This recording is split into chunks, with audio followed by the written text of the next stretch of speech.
Now, it was a show that taught us how to love our bodies, whatever our shape or size, and also the show that made its host a star. Gok is back with the return of How to Look Good Naked. Gok's here now. I mean, to begin with, it's sort of 2006, the original format. It sort of burst onto our screens, and it really was a sort of ahead of the curve, wasn't it, on this whole body positivity? Do you know, a lot of people say to me, do you think that How to Look Good Naked was responsible for changing how we feel about our bodies?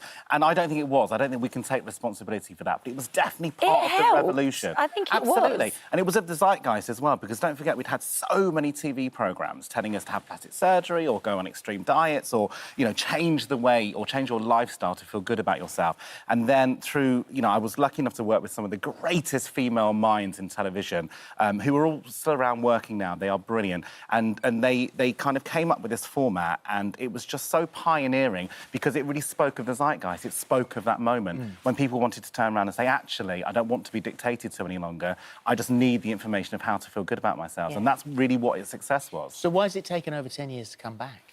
I needed a break. We made 78 of them. Wow. It's such a powerful show. There's only one way that I can make the show, which is to completely envelope myself in the women's lives. You know, I back in the day, I used to have therapy as I was making the show to make sure that I could discuss the issues that I've got, because there's so many triggers for myself in there, with all the stuff I've got, what goes on with my body, how I felt about myself. And so we made so many of them, I think it probably would have been dangerous to carry on for me as a host, because I just don't have enough heart to hold it all in, because you kind of sponge up those emotions. And then when Charlotte, who is the commissioner of this new series, came to me, she actually worked on the original series, which is, you know, full circle. She said, you know, will you make it? I had to really think long and hard. Am I strong enough? You know, I've got older now. A lot of stuff's gone on in my life as well. Can I still make this programme? And I was so nervous about doing this new series because I wanted it to work, and I wanted to make sure that we still needed the message. Well, they're also in couples as well. Yeah. So in one of the shows you did, I've written it down now, but I won't be able to find it. You've got Auntie. Auntie and niece, that's tonight. We've got Jade and Sadie. We've had mother and daughter. Mother and daughter last best friends, sister-in-laws. So, so that, I must have assumed that you would have been a bit reticent to take on an extra person, because that's even more work. Well, I kind of argued at the very beginning in development stages, saying, actually, I can't do 2 women. There's no way that I can take on this amount. And I was very nervous about doing that. But actually, now we've made the series and now we've seen the evidence at the end of it. In fact, it's kind of worked better in some ways, because they go on a journey together, they face their fears together, but also at the end of the programme, when they go back to their normal lives, they've got each other to support each other. Yeah, there is that support system already in place. Obviously, it comes back and you hope it's going to be a great success, and it seems to be received really well. It was trending on Twitter almost immediately. It was unbelievable. I was so nervous. I was actually in a hotel up north filming another show at the time, and I don't watch the programme. I can't watch myself on TV, and so I don't watch it, but I saw all these messages coming up on Twitter and people talking, and the overriding feeling was, thank you so much for bringing it back. This show really helped me with my own body dysmorphia or my own body fears. But the most powerful message, which was so clear, was so many people that watched the show all those years ago now have children. And they said, you know, I can't wait for my daughter to listen to the show, or my son to watch the show, just to see, actually, there's a really positive message out there. We can talk about our bodies in a really clear way. So how good are we at allowing people to live their true confidence in their bodies? Oh, we're terrible. Because really I'm thinking of social media, which is, you know, it can be so wicked and so unfair. It's really, really tough out there. When we first made How to Look Good Naked back in the day, we didn't have the social media we've got now. It's definitely got worse, so, absolutely. I think.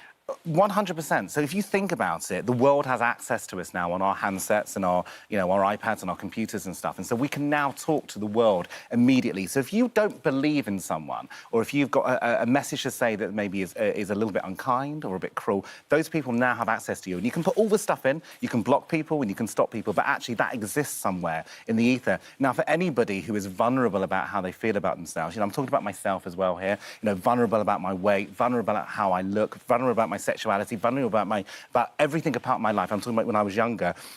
for people to have access to that, to be able to comment about that, feels like you are just being backed into a corner. Yeah. And so now the How to Look Good Naked message very much is talking about that. And we talk about social media, we talk about actually how difficult it is, because it's very difficult, I think, to turn around and say, actually, I'm going to be confident with myself, because you've only got to hear one tiny bad comment and it shatters everything else down. The other dangerous thing is that you can filter everything. I mean, you can literally edit your own body. You can make your hips slimmer, you can make your nose smaller, you can change the colour of your skin, you can change the colour of your hair.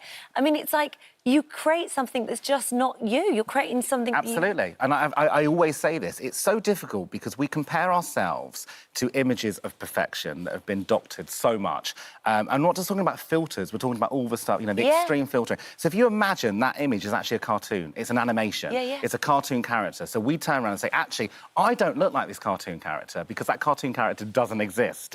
Therefore, but we're told and we're fed the lines, actually, if you don't look like it, you're never going to be successful. You won't find a partner, you won't get the job that you want, you won't be really happy. And the hardest thing, and I talk about this a lot because it's very personal, but the hardest thing is the next generation, the kids, because I hear of friends that have got kids that are 5, 6, 7 that are talking about dieting, that are talking about, you know, the way that they look, that, you know, kids saving up for plastic surgery, you know, that kind of thing. And that kills me, really does. It really upsets me because, you know, we shouldn't be living our lives like that. And it's up to you if you want to have plastic surgery. I'm not the person to say you're not allowed to, it's your body. But I am really against teaching a generation or teaching us that actually, unless we have that done, we're never going to be successful. Well, what you don't want to end up doing is living your life for someone you've never met. So if they comment about you and then you think, oh, my God, yeah, really, I should do something. Hang on a second. You are changing the way you feel about yourself because someone on Twitter or wherever 100%. actually said, I think you should be doing this. And we're all those people.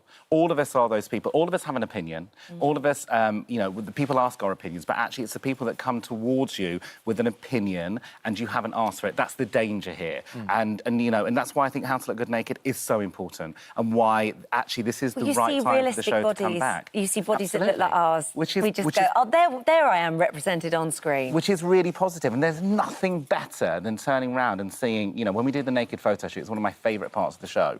And it's controversial. And why would anybody who hates their body have a naked photo shoot done? Well, the evidence is there, is that you are proving to yourself that you've got the courage to do this. And there is nothing better than seeing somebody smile with glee at the end of it. Well, it's How to Look Good Naked. It's tonight at 9 on Really and available on Dplay as well. And it's lovely to see you. No, thanks.